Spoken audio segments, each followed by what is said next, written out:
Akakiiko ka Palamenti aka Public Accounts Committee onako olwaliro kakunyizza abo Ministry y'ebyenguudo banyonyole ku ngeri gye basaasanyamu ensimbi obuwumbi obuli mu 68 n'omusobyo kigambibwa nti bano ensimbi bazijja ku kye bazaali zirina okukola bwe batyo ate ne baziteeka ku bintu ebirala. Can we agree first step now? We got all the money from Joyo. Akakiiko akatunula embali y'ebitongole bya gavumenti kabadde kakuzumbako okuva e Budaadi Nandala Mafabi nayo kasinkanyeko n'abakungu okuva Ministry ey'enguudo era nga ne badde bakulembeddemu mbalizo w'enkalakali yabaga yawaiswa atuuse okuteekebwa ku nninga okunnyonnyola obuwumbi 68 mu miliyoni 7 engeri gye zaakozesebwamu mu kusasula amabanja ng'alemedde okukakakasa.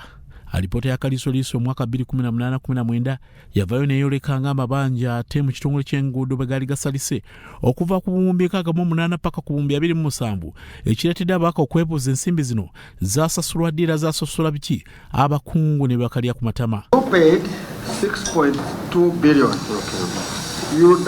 And for us we are seeing here you should have paid 41.3 billion. When we did the reconcile between 2016, 2017, 2018, 2019, the figures which had captured as domestic carrier of the 63, there were various suppliers and contractors who had threatened to take us to court between those 3 years. So we would write to finance, we have the correspondence, they would give us additional cash, then we paid.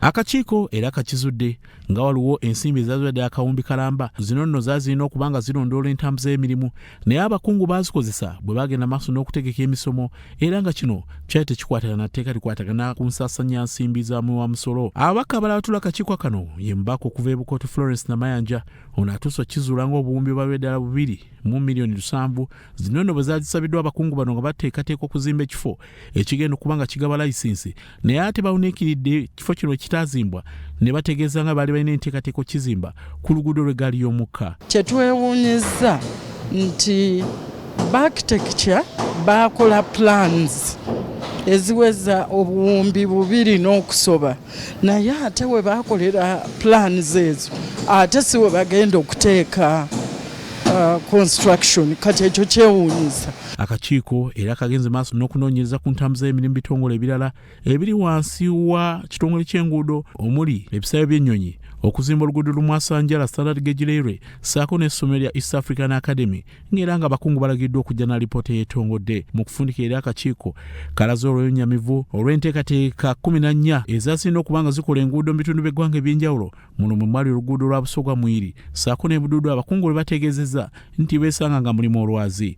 Ssentebe w'akakiiko kano atutegeezezza nga bali omwennyamivu bw'akizudde nga bino byakazuulako bye bitono ennyo nga bikola ekitundu kimu n'obutuntundu 6 ku bitundu 10. Tunoonya bilioni 5 meka bilioni 5 mu tunoonya kati kyobola batugambye internal audit tulage ne otajeno namwe mude mutulage bilioni 5 mu zagenawa ekyo kye kikulu kye tusanze nabo benyini bakiraba. Ku Raso TV nze Grace Girinya ne Elias Jabi Omunyo.